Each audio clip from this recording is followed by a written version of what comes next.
Hi అండి, welcome to అకితను vlogs. ఈరోజు ఈ వీడియోలో మామిడికాయ మసాలా కర్రీ చూపిస్తున్నాను. మా అత్తయ్య గారు అయితే ఈరోజు తయారు చేశారు. ముందుగా మామిడికాయ ముక్కల్ని కట్ చేసి ఇలా పెట్టుకోవాలి. తర్వాత మసాలా ముద్ద అనేది మనం ప్రిపేర్ చేసుకోవాలి. తర్వాత మామిడికాయ ముక్కలను వాటర్ వేసి ఇలా పసుపు కొంచెం వేసి బాగా ఉడకబెట్టుకోవాలి. ఉడికించిన తర్వాత ఇలా వడవేసుకోవాలి. దాంట్లో నుంచి వాటర్ అంతా డ్రై అయిపోవాలి.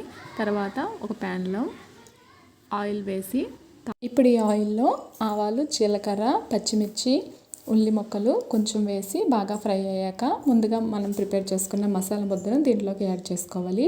తర్వాత మనం కొంచెం బెల్లం అనేది యాడ్ చేసుకోవాలి. వీడియోలో చూపిస్తున్న వరకు మన టేస్ట్కి తగినంత బెల్లం అనేది యాడ్ చేసుకోవాలి. మేమైతే కూరకు సరిపోయేంత బెల్లాన్ని అయితే యాడ్ చేసాము. ఇది కొంతమందికి తీపి అనేది ఇష్టమైన వాళ్ళు ఎక్కువగా వేసుకుంటారు, లేదంటే కొంచెం తగ్గించి వేసుకోవాలి.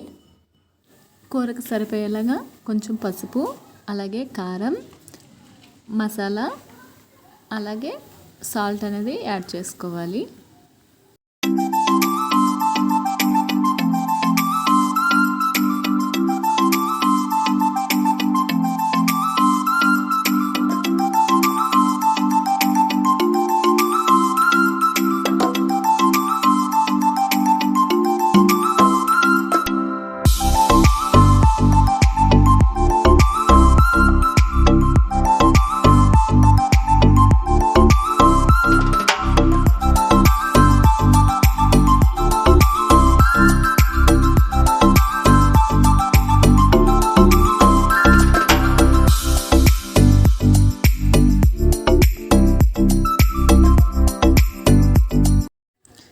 బెల్లం అనేది పాలలాగా పొంగుతూ వస్తుంది కదా. ఇప్పుడు ఈ క్వాంటిటీలో వచ్చేటప్పుడు మనం ముందుగా ఉడికించుకున్న మామిడికాయ ముక్కలను దీంట్లోకి యాడ్ చేసుకోవాలి.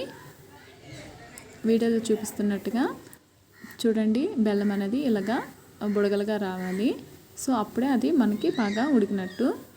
ఇప్పుడు వీడియోలో చూపిస్తున్నట్టు ముందుగా నేను మామిడికాయ ముక్కల్ని యాడ్ చేశాను.